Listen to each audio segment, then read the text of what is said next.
Bonjour à tous. Donc aujourd'hui, petit démontage de la gamo pour l'entretien. J'ai l'intention de regresser un petit peu les ressorts là. Et suite aux modifications que j'avais apportées, donc je vais vous montrer les modifications qui ont été faites. Certaines que j'ai déjà publiées sur Facebook pour ceux qui suivent. Donc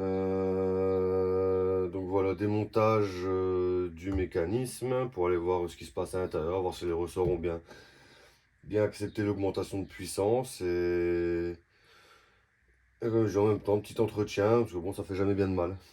Alors, première chose à faire, avant de démonter sa carabine, on se prépare un petit plan de travail avec un chiffon, quelque chose de doux, hein, qui va éviter de rayer la crosse, qui va éviter d'abîmer. Si ça tombe un petit peu, ça va amortir, donc on fait attention à sa bébête. Et on y pose une petite nappe au-dessus du plan de travail. Deuxième chose à faire. Tout de suite, avant de toucher à quoi que ce soit, on démonte la lunette. C'est la première chose à faire. On est sur des optiques qui n'aiment pas trop les... Même s'ils sont prévus pour ça, hein, c'est des optiques pour air comprimé, donc ça supporte un peu mieux les chocs. Mais alors, si on peut éviter de lui mettre des nions en manipulant, c'est une bonne chose aussi. Alors, première chose à faire, hop, hop, et hop. Voilà. On vient desserrer les vis qui maintiennent le montage. Alors là, on est sur un monobloc qui a été fourni par Gamo quand j'ai acheté la carabine, rien de folichon. Voilà, avec le petit téton ici d'anti-recul. Donc une fois qu'on l'a démonté, voilà, on la pose en sécurité, là où elle risque pas de tomber. Donc là on tombe sur la bête, nue. Voilà. Donc là, alors, on est sur, donc comme je disais, une Gamo Hunter 440 AS annoncée en 20 joules. À savoir que montage-démontage, je vais pas dire que ça va être pareil sur toutes les carabines, mais grosso merdo, déjà pour toutes les gamos, c'est sensiblement identique. Et pour les carabines, break barrel, piston ressort en général, mis à part quelques petites nuances, genre là, moi ici pour maintenir j'ai une goupille, pour certains ce serait une vis. J'ai deux vis ici, une vis là, pour d'autres il y aura de la goupille ou de la vis. Enfin, on est grosso merdo sur le même montage à quelques différences près. Alors, deuxième chose à faire, désolidariser la crosse. Donc là-dessus, c'est pas compliqué. Une vis ici, une vis de l'autre côté, une vis en dessous. La crosse est tenue par 3 vis. Donc une fois qu'on a enlevé les 3 vis, ça va se désolidariser. Alors, la première, voilà. La deuxième.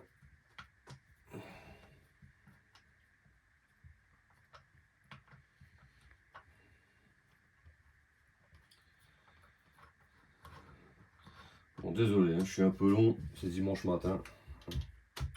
On prend notre temps. Voilà, la deuxième.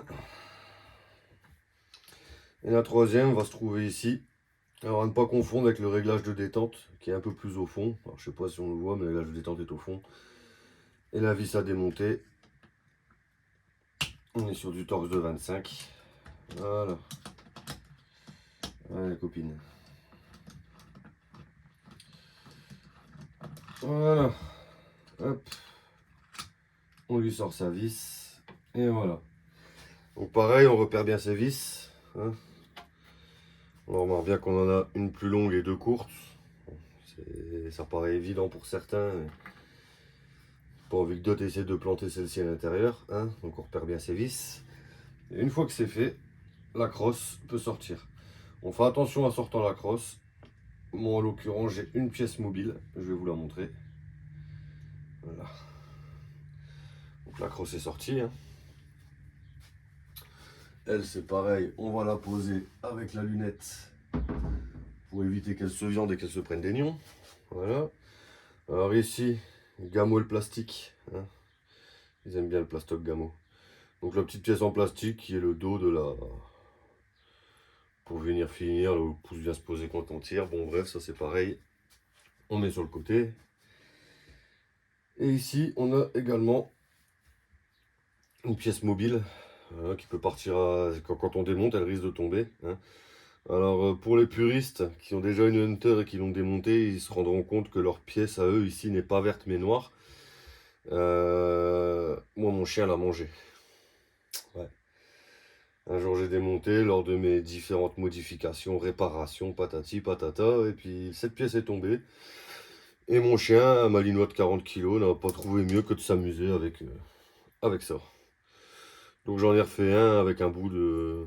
C'est un bout de cheville. Hein. C'est une cheville qu'on met au mur, hein. Je l'ai découpé. Ça rentrait plus ou moins. Hein. Et ça permet de faire roulement, en gros, ici. Elle passe là, voilà. Ici, là, dans la rainure.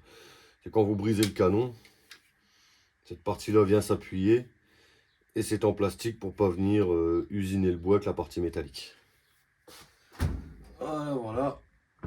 Donc ça, une fois que c'est enlevé, c'est pareil, on met de côté, on ne le perd pas.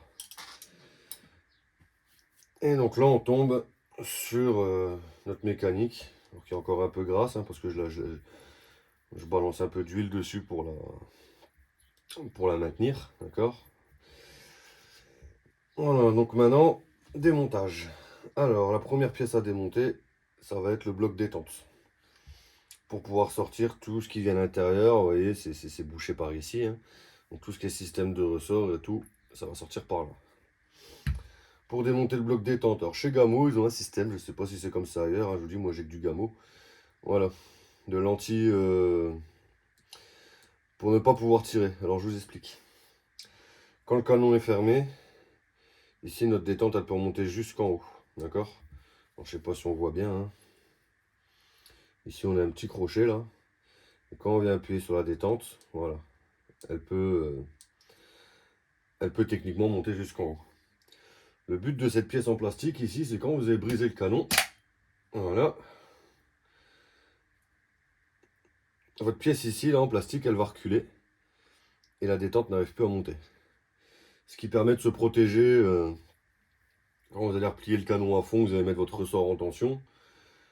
Au moment de mettre le plomb, si vous appuyez sur la détente en même temps, le piston va repousser l'arche du canon ici, là. Et vous avez une grande chance que le canon vienne se refermer grâce à la force du piston quand ça va repousser ça. Et vienne choper vos doigts à l'intérieur. Donc très mauvaise idée de tirer quand le canon est ouvert et que le ressort est en tension. C'est pour ça que Gamo, ils se sont amusés à mettre une genre de sécurité. On le voit bien quand on referme. Hop, la pièce s'avance, on peut se remettre à tirer. Donc cette pièce à sortir, c'est pas bien compliqué. Voilà, on tire un peu dessus ici, là. On vient la coincer avec son doigt de l'autre côté pour qu'elle soit machin. Et on vient enlever cette pièce-là. Voilà.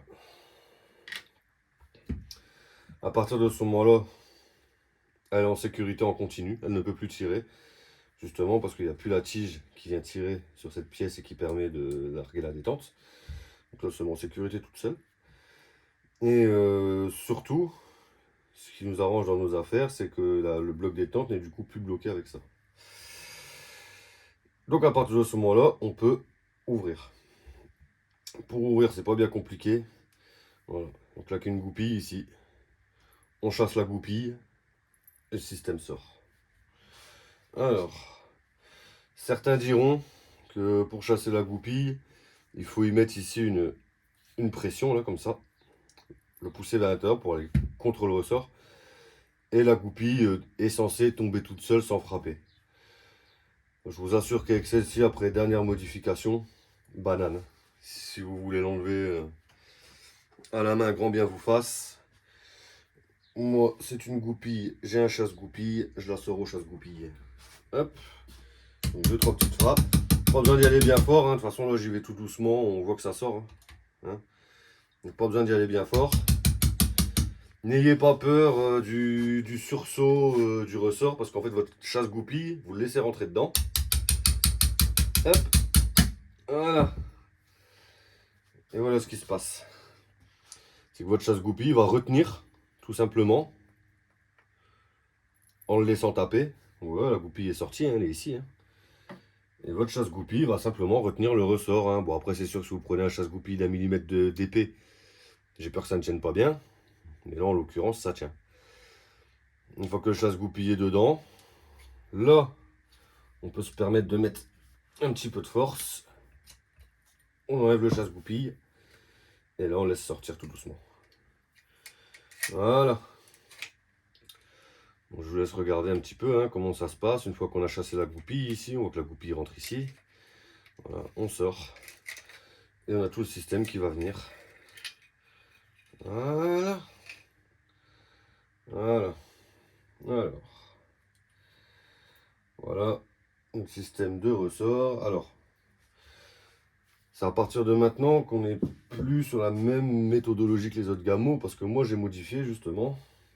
Et je vais vous expliquer un peu les modifs qui ont été faites. Là-dessus. Alors, je vais peut-être vous zoomer un peu l'histoire, histoire que ça se voit bien. Hop, on va recentrer un petit peu le cadrage, histoire qu'on voit bien ce qu'on fait. Là, voilà, voilà. Là c'est mieux. Donc, modification. En premier lieu, j'ai alourdi ma masse percutante. Hein. Quand Gamo vend ses carabines en 20 joules, ici on a une masse hein, qui est censée donner de l'inertie, d'accord. Quand on vous la vend, celle-ci, elle est percée, elle est creuse ici. C'est pour ça qu'on y voit une différence de... Alors, je sais pas si vous voyez bien à la caméra, voilà. Il y a une légère différence de teinte. C'est parce que là, sur le pourtour et sur la pièce, on est sur de l'acier. Hein. Ici, j'ai coulé du plomb au centre. Ce que vous voyez qui n'est pas de la même matière, c'est du plomb que j'ai coulé au centre pour lui donner de la masse. Et mine de rien, sur toute l'épaisseur là, ça fait un joli petit bloc de plomb. Et ce bloc de plomb, ben, ça fait son poids. Hein. On reprend un petit peu, on retombe sur une vraie masse. Quoi. Donc première modification, alourdir la masse. Ensuite, on a le ressort. Donc lui qui est un ressort, somme toute d'origine, hein, rien de fantastique. Hein. Voilà, c'est le ressort d'origine Gamo qui va changer par la suite. Hein. Je vais partir sur un Titan XS pour vraiment avoir le maximum de puissance possible. Alors le ressort est un peu vrillé. Ouais, bon, c'est pas foufou, mais il l'est un petit peu. C'est pas ce qui va le... Ça n'empêche pas de tirer, hein, sincèrement. Sincèrement, elle a sa puissance et ça n'empêche pas de tirer.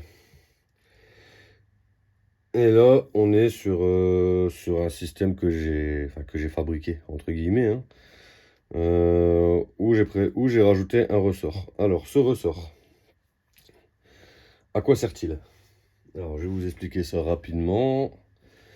On va le sortir, voilà. Alors,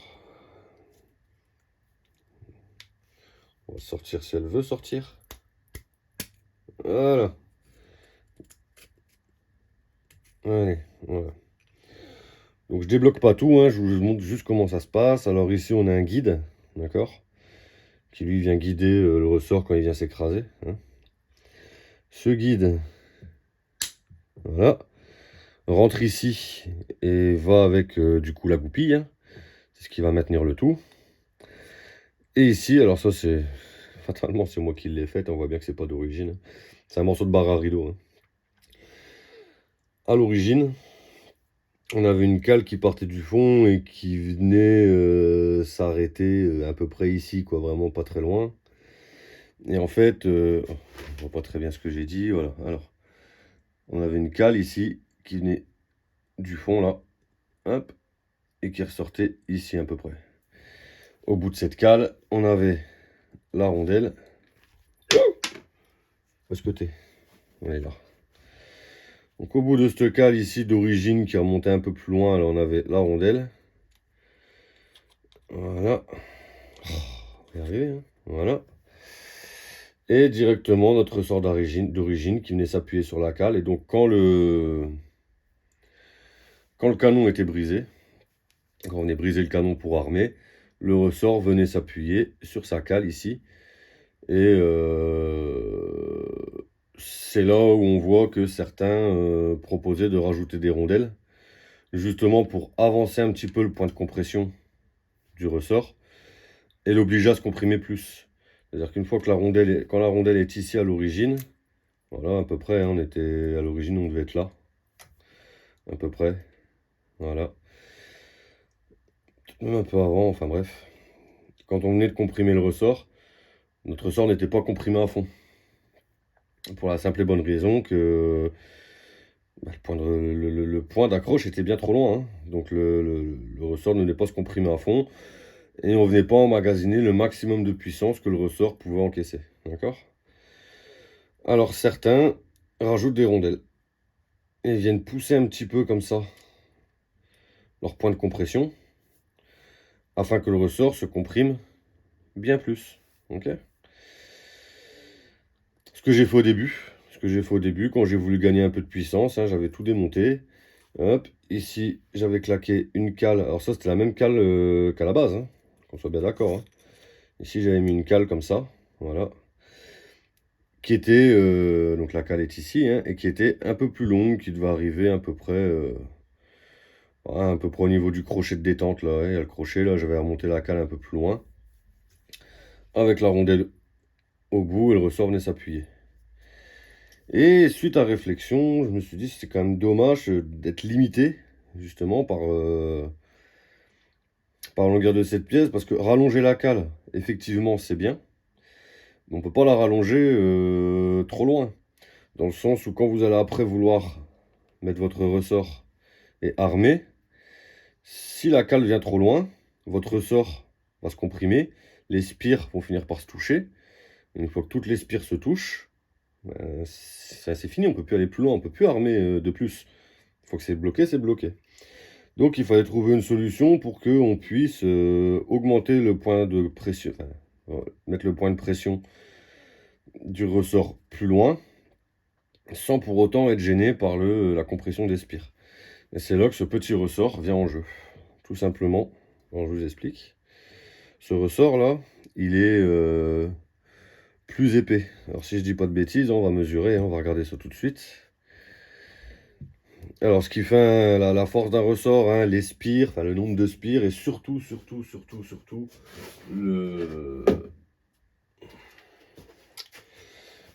le diamètre du fil. D'accord? C'est le diamètre du fil qui va donner la résistance et la force d'un ressort. En principal, alors sur le gamot d'origine, on a un diamètre à... On a 3. Et ici, on est à 4. Donc ce ressort, là, le deuxième que je mets en place, là, celui-ci, il est 1 mm plus épais que le ressort d'origine, ce qui va lui donner fatalement plus de force, hein. De toute façon, on le sent rien qu'à la compression, hein. Enfin, on voit que celui-là à la main, il bouge pas d'un poil, hein. Celui-là à la main, j'arrive encore à l'écraser un petit peu. Celui-ci, je peux monter dessus. Il bouge pas. Voilà. Donc,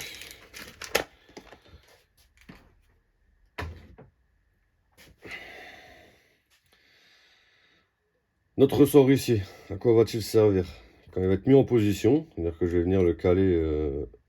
J'ai encore perdu ce joint à moitié pourri là. Alors c'est pas un joint, hein, c'est un... C'est là pour caler la goupille, mais bon, en soi. Bon, alors ce que j'ai fait, c'est qu'ici, donc j'ai réduit la cale que j'avais rallongée, j'ai fini par la réduire au maximum. Parce que ce ressort-là, j'aurais pu le mettre jusqu'au fond, mais il rentre pas, donc je suis obligé de lui mettre une cale pour le maintenir, d'accord? Une fois que ça c'est fait, on y met celui-ci, voilà, d'accord? À savoir qu'avec la cale, quand j'avais fait la modification, là, grand maximum avec la cale, je pouvais monter jusqu'à la 3e spire, là. Si ma cale, je la faisais plus longue, j'arrivais plus à briser le canon à cause justement des spires qui se touchent. Donc ici, avec la cale, j'arrivais là. Là, on peut constater qu'avec le système de ressort, je gagne 3 spires. Je gagne à peu près, je sais pas combien ça doit faire, ça doit faire peut-être 1 centimètre et demi, voire 2, hein, pour repousser le... Alors qu'avant j'étais bloqué à ce niveau-là pour armer. Donc ce système va permettre, au moment du lâcher, quand vous allez tirer, celui-ci va se développer plus vite et va s'ouvrir plus vite que celui-ci, non seulement déjà parce qu'il est plus court, et aussi parce qu'il est plus fort. Donc quand vous allez briser le canon, vos 2 ressorts vont se comprimer, et au moment du lâcher, celui-ci va avancer, permettant d'avancer le point de compression de ce ressort-là, et lui va gagner fatalement de la force, vu que la compression sera plus avancée. Donc ça, c'était le début des modifications, c'était les premières modifications que j'ai pu faire sur la bestiole. Et la modification qui a été faite ensuite, je vais regarder la gueule de mon piston au passage. Donc le piston, pareil, hein, pas compliqué. Hein. Hop, on fait ça, on replie un peu ici, ce qui permet d'enlever le bras. Voilà. Une fois qu'on a enlevé le bras, pour choper le piston, il n'y a rien de compliqué. Est-ce qu'il passe? Il passe. Hop, voilà, on vient le chercher là. Et voilà, ça sort.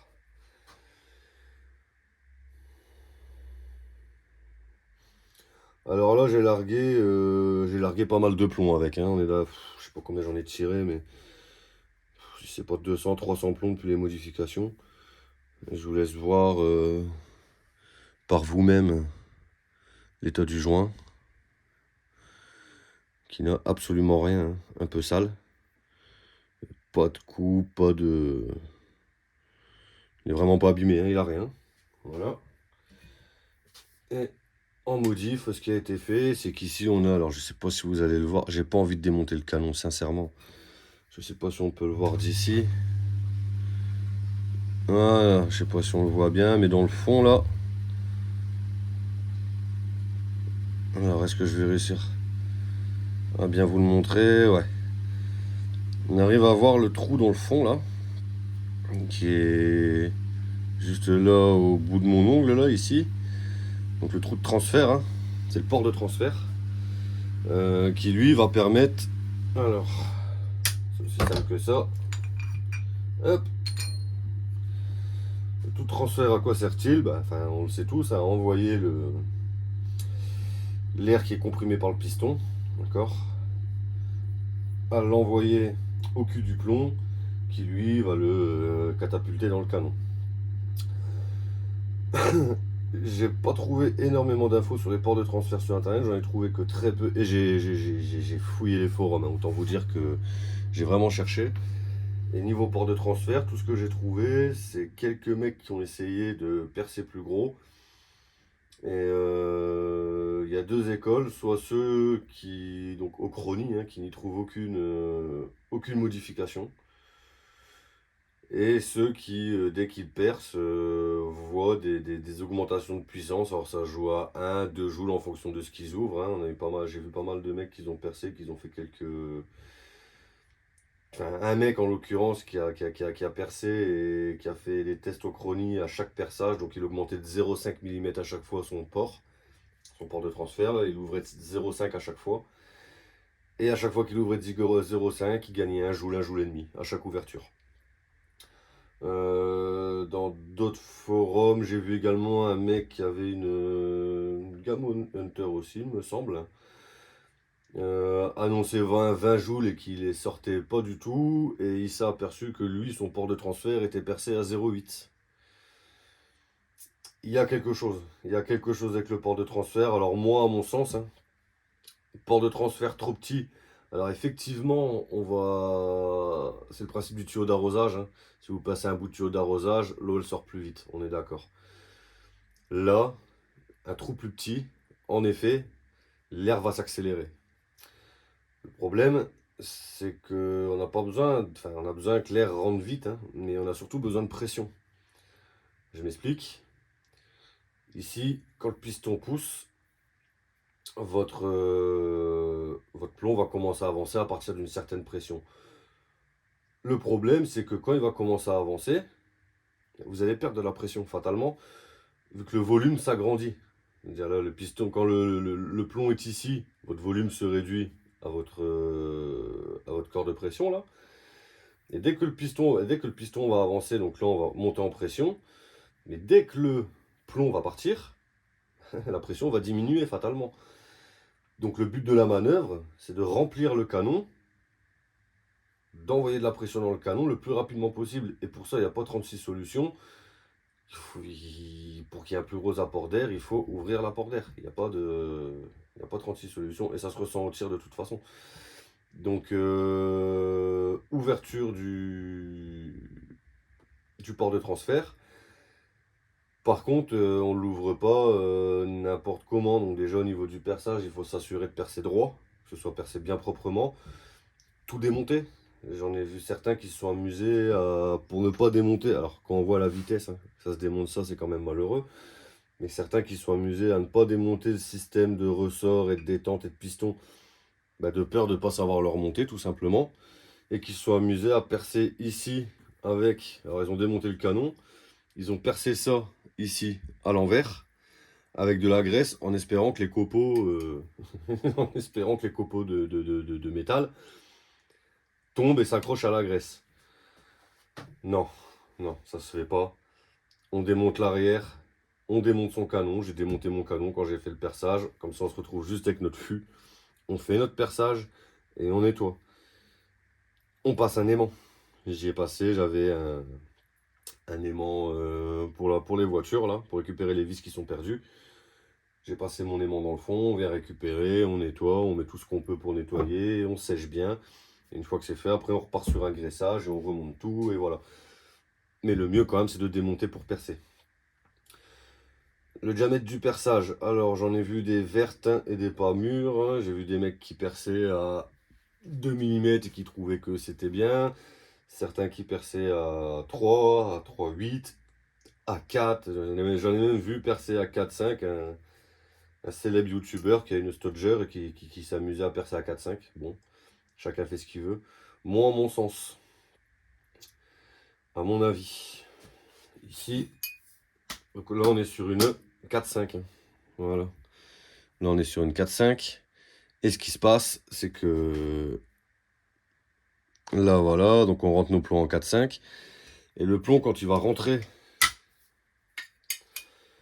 le plomb quand il est dans le canon et que l'air sort de la chambre de compression, la jupe du plomb doit s'ouvrir.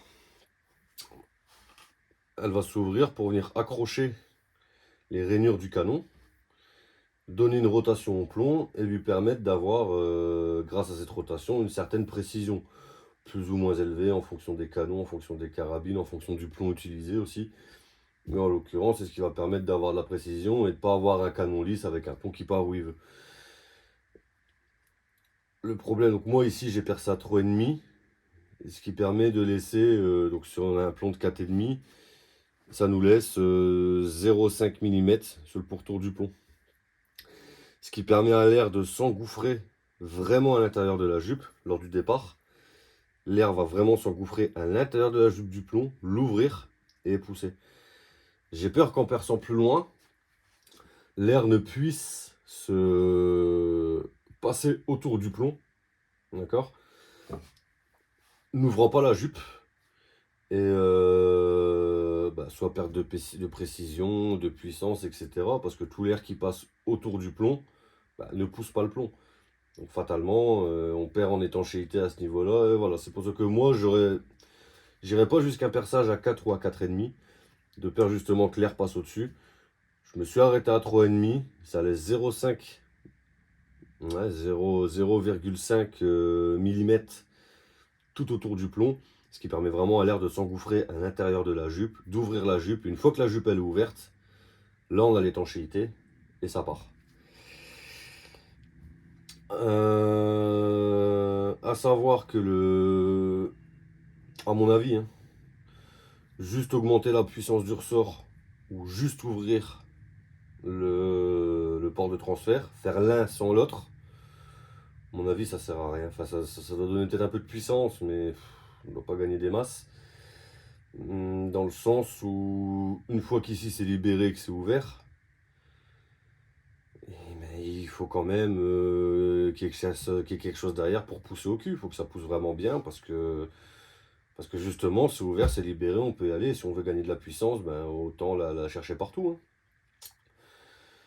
Donc voilà mon montage, voilà ce que j'ai fait pour débrider. Alors j'ai pas de chronie, malheureusement, je peux pas faire mes essais au chronie, j'en ai pas encore. Bon, par contre, je suis un peu comme tout le monde, hein. J'ai une plaque en acier, en ferraille, là, témoin, sur laquelle j'ai fait des tirs avant modification, après modification, à même distance avec les mêmes plombs. La, la profondeur d'impact, elle a pour ainsi dire doublé depuis les modifications. Alors, je dis pas que la puissance a doublé, j'en sais rien, je sais pas, j'ai pas essayé. Je parle de la profondeur d'impact. Alors peut-être que la profondeur d'impact a doublé et que elle a gagné 4 joules. J'en sais rien, je sais pas. Tout ce que je sais, c'est que il y a un réel gain au vu de la force d'impact sur, je dis, même plomb, même distance, même plaque. Les impacts sont vraiment plus forts, ça se voit sur la plaque. Donc du coup, on continue. Alors, alors pour les connaisseurs, vraiment connaisseurs, moi j'ai une question. C'est ça, cette pièce ici. D'accord? C'est cette pièce-là, ici, là, le petit crochet, là, que je viens, que je viens jouer, là, ici. Ça, c'est ce qui vient retenir. Voilà, et le piston, là, il y a la fente, et quand on vient s'amuser à armer, le piston vient ici, et clac! Voilà. Il vient s'accrocher sur le crochet, d'accord? Ici, là. Et quand on tire, on vient faire descendre ce crochet, et du coup, les ressorts se libèrent, vu qu'ils ne sont plus retenus, d'accord? Là, paf, ça part.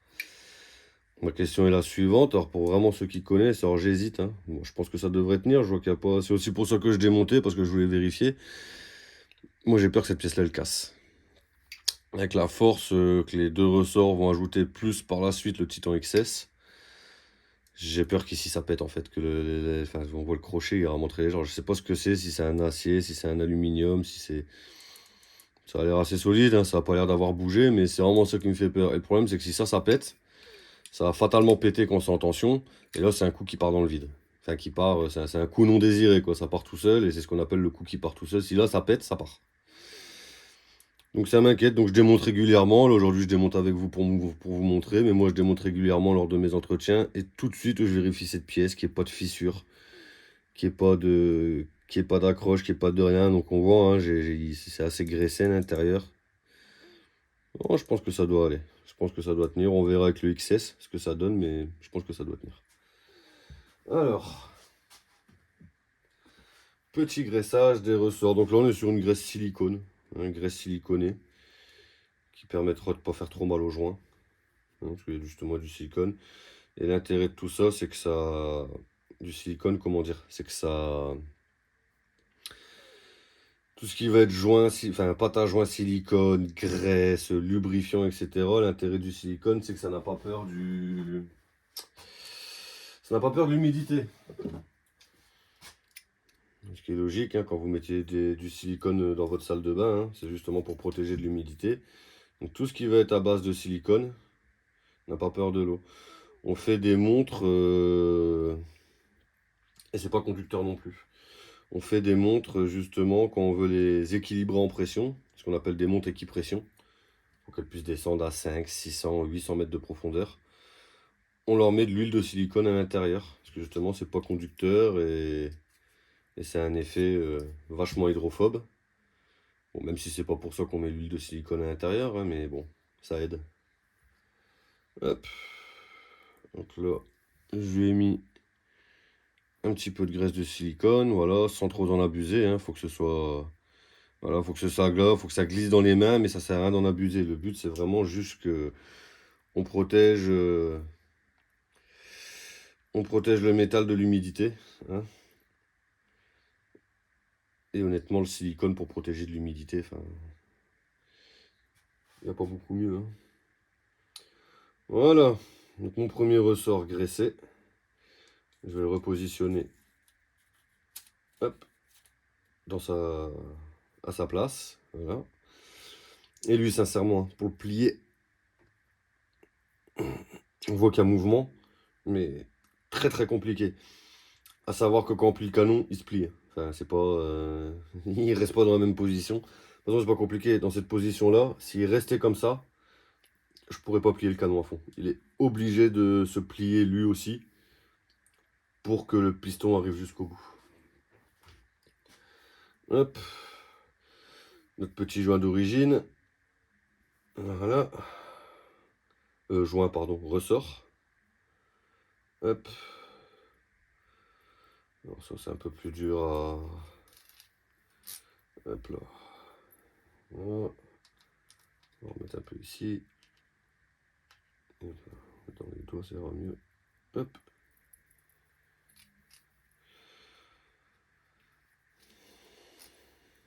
Voilà.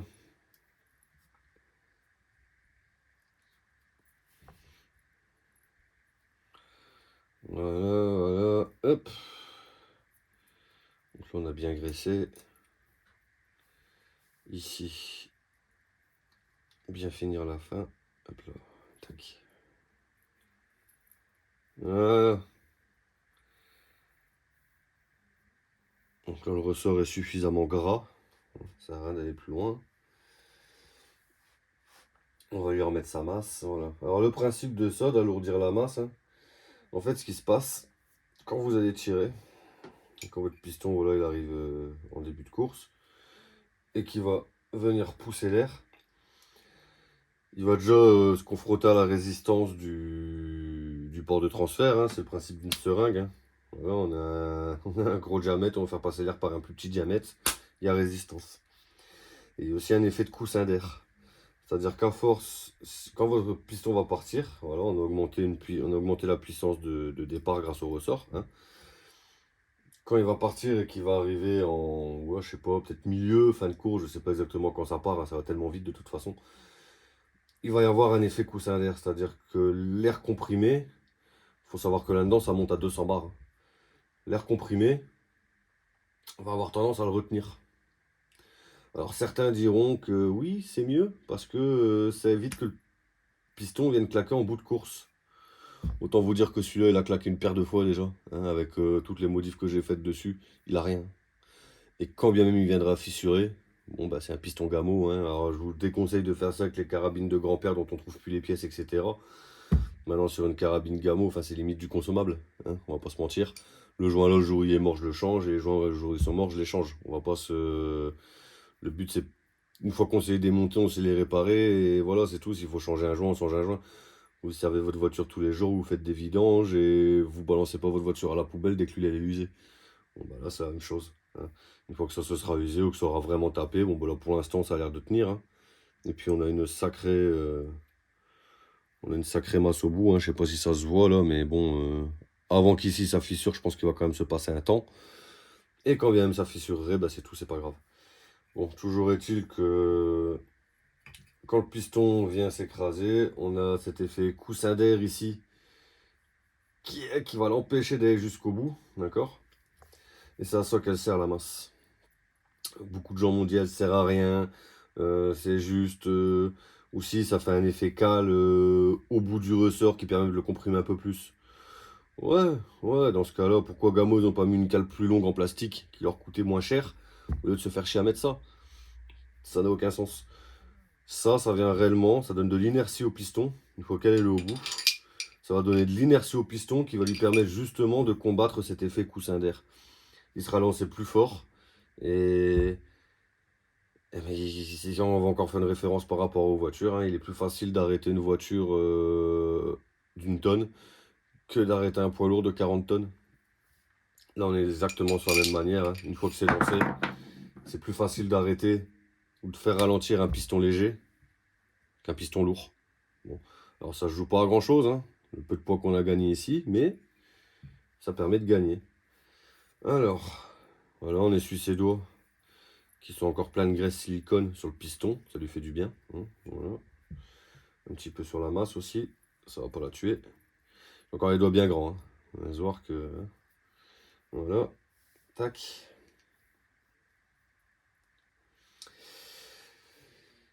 Et on peut repartir sur un remontage. Bon, ici, on est propre à l'intérieur. Ouais. Ouais, c'est nickel. Hop là. Alors, on commence par rentrer le piston.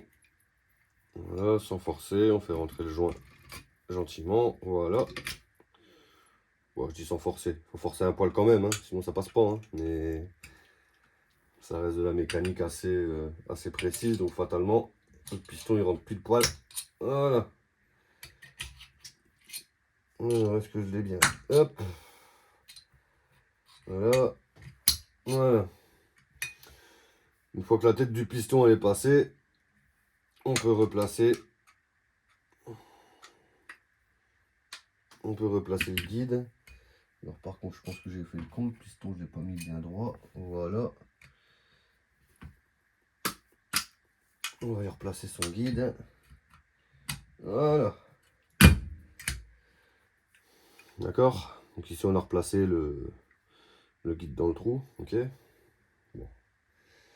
Ensuite, on reprend la masse comme au bout du ressort.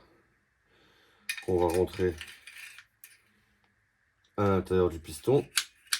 D'accord. Là, je suis en bout de piston. On pousse. Voilà. Et ensuite, on va rentrer notre bloc détente avec le ressort, le système là, voilà, hop. Et ça y va tout seul. Hein. Voilà. Après, c'est de la prétention de ressort, hein. Ni plus ni moins. Hein. Avec là qu'on a le ressort qui est ici. Il faut pousser un peu et ça y va. Hein. Bon, il y a toujours cette petite partie là qui bouge.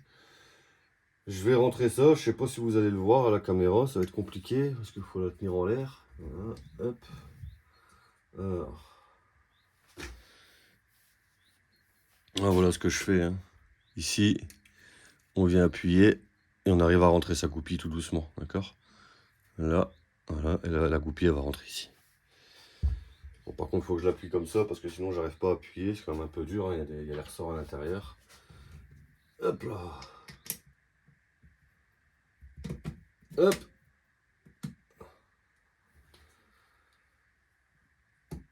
Voilà. Et là. Donc, une fois qu'on a appuyé, qu'on a rentré, donc ici, on rentre notre goupille. Hein, d'accord? Et là, on a notre système qui est prêt.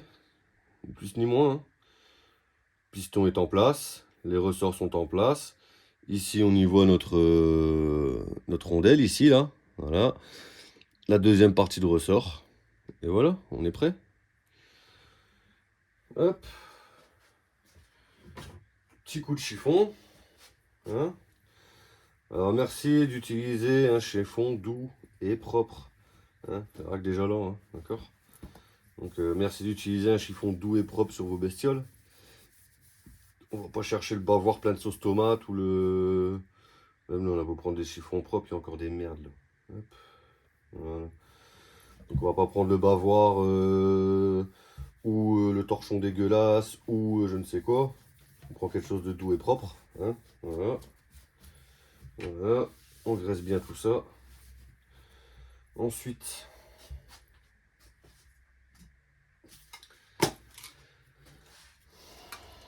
multispray. On n'est pas sur cette merde. Hein. Enfin, cette merde. On n'est pas sur le WD-40. À savoir que le WD-40, c'est un nettoyant, surtout. C'est même pas un lubrifiant, c'est un nettoyant. C'est un peu moins fort que ça. Hein, on est d'accord, on est nettoyant frein, on est sur de l'éther. Bon. Là, ça reste un nettoyant, ça lubrifie pas. J'en ai fait l'amère expérience quand j'ai fait mes rollers. Et je faisais du roller, j'ai fait mes roulements, à ça. Et je les ai flingués. Ils ont tenu un mois. Au bout d'un mois, les roulements étaient morts. Donc là, on est vraiment sur quelque chose de nettoyant, qui enlève l'humidité, la rouille qui dégraisse, surtout qui dégraisse. Et là, on vient de mettre de la graisse, on n'a pas envie de dégraisser. Là, alors c'est le produit que j'avais mis, c'est pareil sur le groupe. Hein. On est sur c'est plus de l'huile. Hein, de toute façon, on voit Penetrating Oil. On est vraiment sur de l'huile en bombe, hein. Même à l'odeur, vous n'allez pas le sentir, hein, mais moi je vous garantis qu'à l'odeur, quand on l'utilise, ça pue l'huile. Pour être mécanicien et faire pas mal de vidange, je reconnais l'odeur. Je vous garantis que ça pue l'huile. Alors, on va nourrir, hein.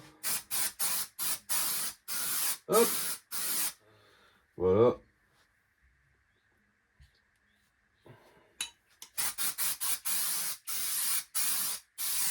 C'est ouf, cette odeur. C'est vraiment... Hop. Alors évidemment, on va pas remonter comme ça, hein. On peut se permettre un petit coup de chiffon. Mais alors léger. Le but, c'est pas c'est pas d'enlever tout ce qu'on a mis, hein. C'est vraiment de... Voilà. D'enlever le surplus. Hop. Sans trop se casser la tête. On n'a pas besoin de nettoyer à mort, hein. Hop.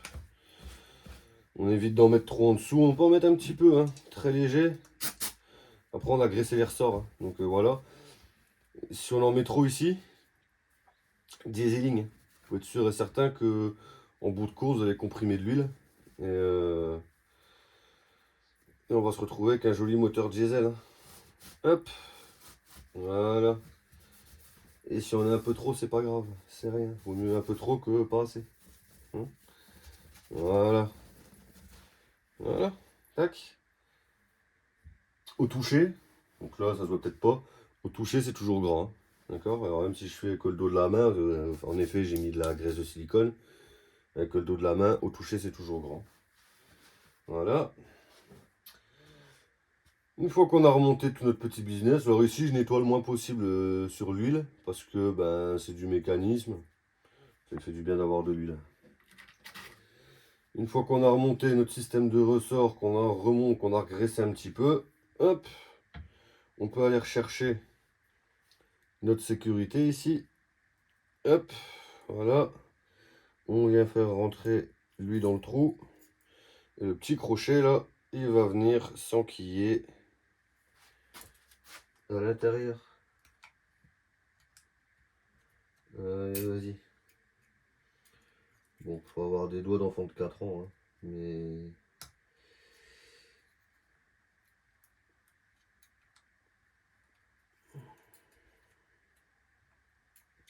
C'est vraiment... C'est une galère. On plie un peu. Voilà. Là. Voilà. Donc comme je galère un petit peu, j'ai plié le canon, ce qui m'a donné un peu de jeu. Et ici, quand je vais relâcher, hop, mon système de sécurité, il s'est bien mis. Canon fermé. On peut appuyer sur la détente. Voilà.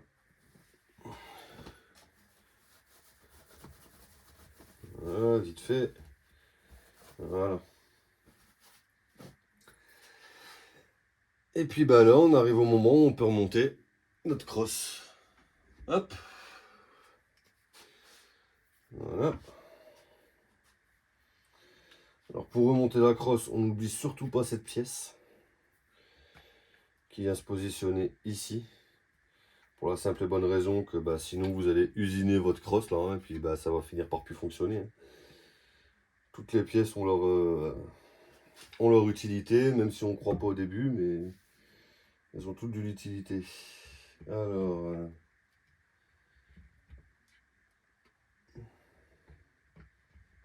allez ma grande, voilà. Donc là on est bien rentré, hein. Ouais, j'ai oublié, ouais, il y a toujours quelque chose, hein. Voilà. Ici on va la relever un peu. Leur petite pièce en plastoc là. Hop. Voilà. Notre pièce verte. Ici elle est bien enquillée. Bon, vous la voyez pas, moi je la vois, hein, d'accord, elle est bien à sa place. Et puis là, on repart dans la même procédure en sens inverse, hein. C'est parti. On remet notre petite vis en dessous là. Hop.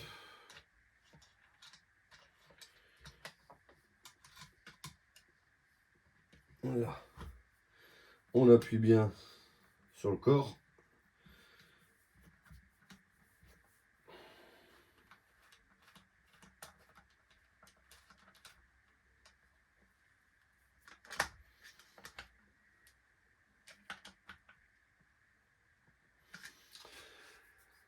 Les couples de serrage, Franchement, j'en sais rien. Je sais pas à combien il faut serrer. Toujours est-il que bon, on m'a toujours appris à serrer les vis un quart de tour avant que ça pète. Voilà. Les seuls couples de serrage dont je vais entendre parler, c'est pour les culasses. Parce que là, en effet, c'est utile. Franchement, pour le reste,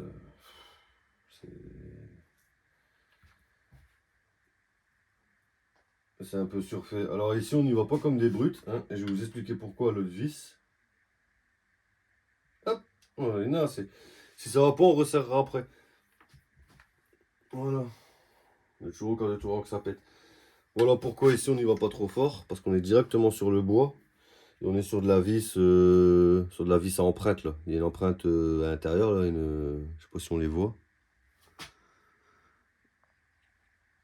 Je sais pas si on voit l'empreinte ici. Bon, voilà, si on la voit les petites dents là. En fait, cette empreinte va venir se caler dans le bois.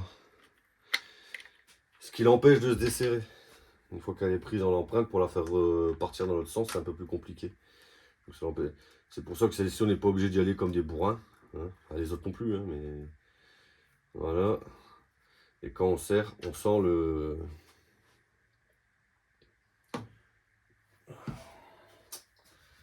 Ah, c'est vite tout le bordel. Hein. Voilà, ça bouge. Voilà. Donc, quand on va serrer, on va sentir les crans les uns après les autres qui vont s'enquiller dans le bois. C'est pour ça qu'il ne faut pas aller trop fort, parce que sinon à force de creuser l'écran, bah, au bout d'un moment on va creuser le bois. Là on est bien là. Voilà. Hop. Donc là on est remonté, d'accord. On peut briser le canon, ça fonctionne. On vient tirer. On a bien l'effet ressort, pas de souci.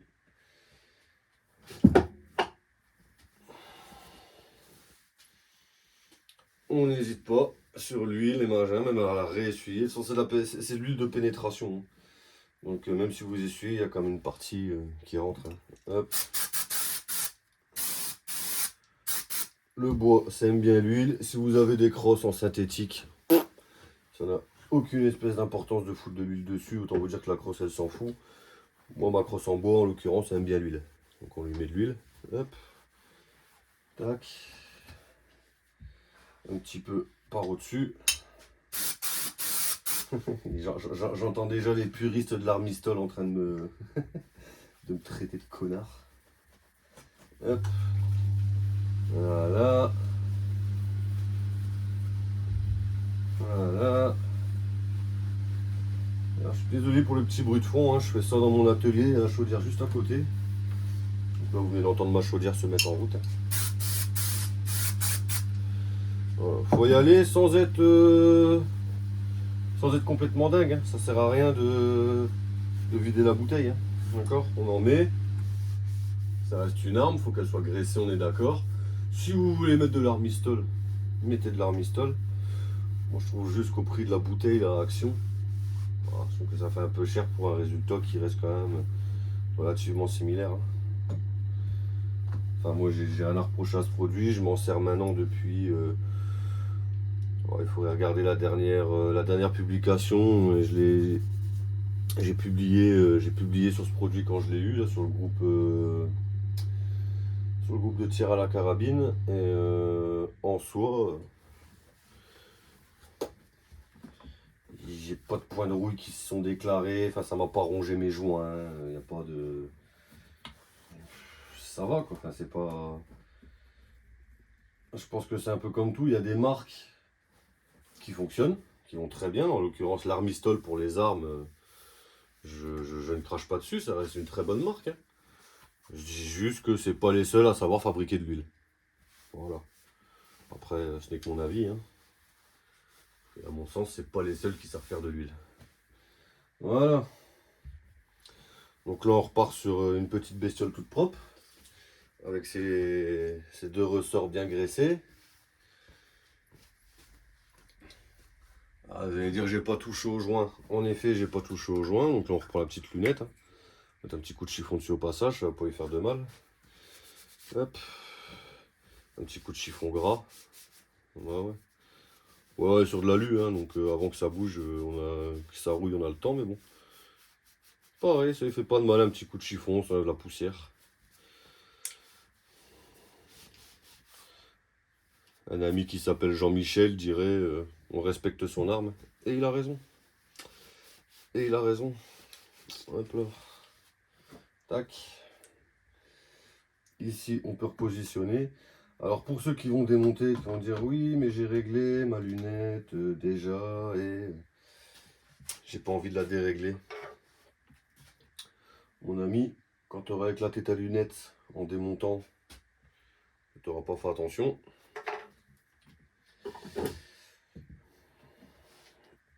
Bah, tu pourras la régler autant que tu veux. Une fois qu'elle aura éclaté, elle aura éclaté. Alors ici pour le serrage, pareil, on vient poser contre au début tout doucement. Parce qu'il y a 3 vis. On vient pas commencer à serrer la première à fond et celle-là, ça va se foutre de biais. Hein. On vient d'abord mettre notre petite pince, là c'est une pince pour un rail 11. On vient d'abord écraser notre petite pince, voilà. Un petit quart, un petit quart, un petit quart. Et on enchaîne comme ça, hein. 2 petits quarts. Hop. Là on va commencer à sentir que, voilà, là ça commence déjà, je sens quand je le serre, ça commence déjà à durcir. Une fois que ça commence à durcir, alors vous pouvez aller chercher les coupes de serrage si vous voulez. Je vous dis juste comment je fais. Hop. Bloqué. Je bloque celle-là ensuite. Voilà. Et celle du milieu viendra à la fin. Bloqué. Et bloqué. Et là, c'est bon, ça tient. Voilà, donc j'espère... cette vidéo n'a pas pour but de convaincre les gens de modifier leur carabine. Je vous ai montré ça au passage parce que j'ai eu beaucoup de questions sur comment t'as fait, même en MP, etc. Comment on débloque ça, comment on fait. Bon. À savoir qu'on va vite être limité sur ce genre d'engin, chose que je savais pas quand je l'ai acheté. Hein. Si j'avais su, j'aurais pas fait ça. Mais bon, après c'est tout, hein. Je regrette pas. Hein. Mais là on est sur un corps, là ici, le corps de l'arme. Ça, 22 mm. À savoir que la Gamo CFX Royal, si je dis pas de conneries, c'est 33. Ce qui veut dire qu'on a une plus grosse chambre de compression, donc hypothétiquement plus d'air à comprimer, donc plus de puissance à offrir en modifiant un peu port de transfert, masse percutante, le système de ressort et de but à l'arrière. Donc si j'avais su, j'aurais pris une série CFX Royal. Mais dans tous les cas, je sais même pas si la CFX existe en cross bois, donc moi je voulais impérativement une cross bois, pardon, vu que je pose mes armes sur un mur. Le bois c'est quand même noble, c'est plus beau quoi. Enfin, y a pas, je crache pas sur les armes synthétiques. Ça marche tout aussi bien, mais pour mettre sur un mur, après c'est goût et les couleurs, hein, mais pour mettre sur un mur, moi je préfère avoir quelque chose en bois, un peu à l'ancienne, comme chez Papy Mamie. Hein, voilà. Mais en soi, voilà, on va être réellement limité par le bout de la limite, ça va être vraiment le diamètre du cylindre. Hein, on pourra pas comprimer, on peut pas comprimer 200 mètres cubes d'air dans un cylindre qui en fait deux, quoi. Enfin, c'est pas, ça marche pas. Donc voilà, si vous comptez acheter plus tard une carabine pour faire des modifs, moi je vous conseille la CFX Royal qui a un diamètre de 33. Peut-être d'autres qui existent en diamètre de 33, j'en sais rien. Enfin, je suis pas spécialiste des différentes marques de carabines. Tout ce que je sais, c'est que à choisir, pour les novices qui voudraient choisir et peut-être évoluer par la suite en modifiant, prenez un gros cylindre. Pour ceux qui sont déjà équipés, voilà, et qui n'osaient pas trop démonter, pas trop ouvrir de peur de casser, je vous ai montré grosso merdo comment ça marche à l'intérieur, il n'y a rien de bien compliqué. Les vérins, c'est la même chose. Les systèmes IGT, au lieu d'avoir un ressort, c'est un vérin de coffre. Hein. Ça sort exactement pareil. Hein. Et je vous dis, mis à part 2-3 modifications où j'avais vu sur une Stodger où ici il n'y avait pas ce système de goupille mais une genre de vis à l'arrière. Il y en a certains qui sont goupillés, ils n'ont pas cette petite pièce en plastique là, et on voit directement. Enfin, ça reste plus ou moins la même mécanique. Ça reste plus ou moins la même mécanique. Et puis voilà, bah, j'espère que cette vidéo elle vous aura plu. J'espère que j'aurai répondu à certaines questions qui m'ont été posées suite à mes différentes publications. Et puis je vous souhaite à tous un bon dimanche et une bonne séance de tir si vous comptez en faire une aujourd'hui.